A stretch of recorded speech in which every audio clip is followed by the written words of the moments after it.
बिस्मिल्लाहिर्रहमानिर्रहीम। मोहतरम नाजरीन, अस्सलाम वालेकुम। ये वाक़या है एक बेइंतहाई ताकतवर और बहादुर पैगंबर का, जो हज़ारों के लश्कर के साथ अकेले ही लड़ते रहे और हमेशा फतह हासिल की। लेकिन एक रोज़ घर के भेदी यानी उनकी बीवी ने उन्हें किसी गैर मामूली तरीके से बांधकर दुश्मनों के हवाले कर दिया। कुफार ने किस तरह अज़ियतें देकर उन्हें कत्ल किया और अल्लाह ताला ने फिर से उन्हें कैसे ज़िंदा किया, ये तफसीलात इस वीडियो में बयान की जाएंगी। हज़रत शमून अलैहिस्सलाम को अल्लाह ताला ने बनी इसराइल की तरफ भेजा। आपके वालिद का नाम मानू और कबीला बनु दान था। आपका अरसा नबूवत 20 साल था। हज़रत शमून अलैहिस्सलाम की विलादत से पहले बनी इसराइल फ़लस्तीनियों के ग़ुलाम थे। फ़लस्तीन पर बादशाह कनूत की हुक्मरानी थी, जो मूजिया शहर में रहता था। इसी निस्बत से उसे शाह मूजिया कहा जाता था। हज़रत शमून अलैहिस्सलाम के जिस्म में एक ख़ास बात थी कि वो बालों से खूब भरा हुआ था और आपके जिस्म की तमाम ताकत उन्हीं बालों में थी। हज़रत शमून अलैहिस्सलाम बड़े दलेर और कवि थे। शाह मूजिया काफिर था। उसने दरिया के किनारे एक आलीशान किला नुमा महल तामीर करवाया था, जिसमें बड़े बड़े सतून थे। वहाँ वो जश्न मनाया करता था।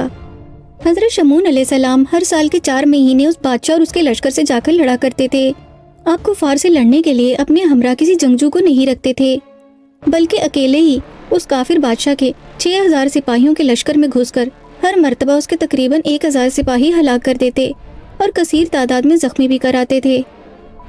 अल्लाह ताला आपको काफिरों पर हमेशा गालिब रखता था। जंग के बाद आप अपने घर में बैठकर अल्लाह ताला की इबादत करते रहते थे। आप हमेशा साल के 4 महीने मखलूक खुदा को खाना भी खिलाते थे। तमाम काफिर आपसे हमेशा आजिज रहते थे। हज़रत शमून अलैहिस्सलाम की बीवी बड़ी सादालू खातून थी। एक दिन काफिरों ने आपस में मशवरा किया कि हज़रत शमून अलैहिस्सलाम को कत्ल करने के लिए उनकी बीवी को फरेब दिया जाए। चुनाचा शाह मूजिया ने किसी शख्स को खुफिया तौर पर आपकी बीवी के पास भेजा। उसने कहा, ए बीबी, हम देखते हैं कि शमून तुम्हारी तरफ रग़बत नहीं करते हैं और इनका ख्याल किसी गैर की तरफ है। तुम अगर एक काम करो कि इनको किसी तरह मार डालो तो हमारा बादशाह कनूत तुमसे निकाह कर लेगा। फिर तुम बहुत आराम से रहोगी और तख्तो सल्तनत भी तुम्हारे ही होंगे। वो औरत फरेब में आ गई। तब उस पैगाम देने वाले ने एक रस्सी औरत को दी कि जब हज़रत शमून अलैहिस्सलाम रात को सो जाएं तो तुम उनको रस्सी से बांध रखना और फिर हमें खबर कर देना। हम उसी हालत में उन्हें बादशाह के पास ले जाएंगे और वहीं मार डालेंगे। रात को बीवी ने हज़रत शमून अलैहिस्सलाम को नींद की हालत में बांधना शुरू कर दिया। अचानक वो नींद से बेदार हो गए। आपने अपने हाथ पांव बंधे देखे तो रस्सी को तोड़ डाला और अपनी बीवी से पूछा कि किसने मुझे बांधा था। वो बोली कि मैंने खुद ही बांधा था। हज़रत शमून अलैहिस्सलाम ने फिर कहा कि तुमने मुझे क्यों बांधा था। वो बोली, मैं देख रही थी कि तुम्हारे अंदर जोर है भी या नहीं।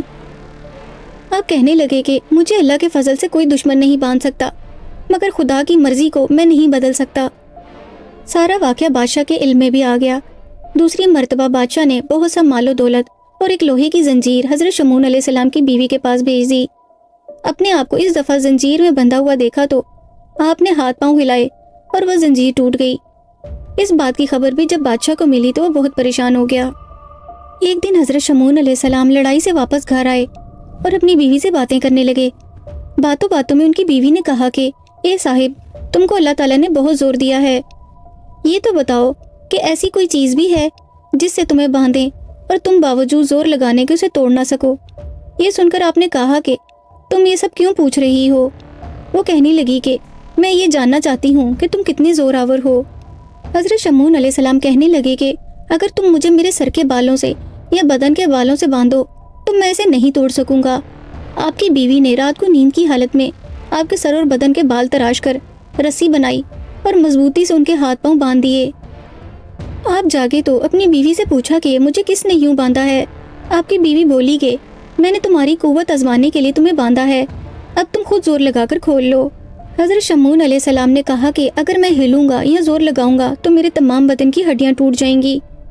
जब इत्मीनान हो गया कि आप बंद नहीं खोल पाएंगे तो आपकी बीवी ने फौरन शाह मूजिया को इत्तला कर दी।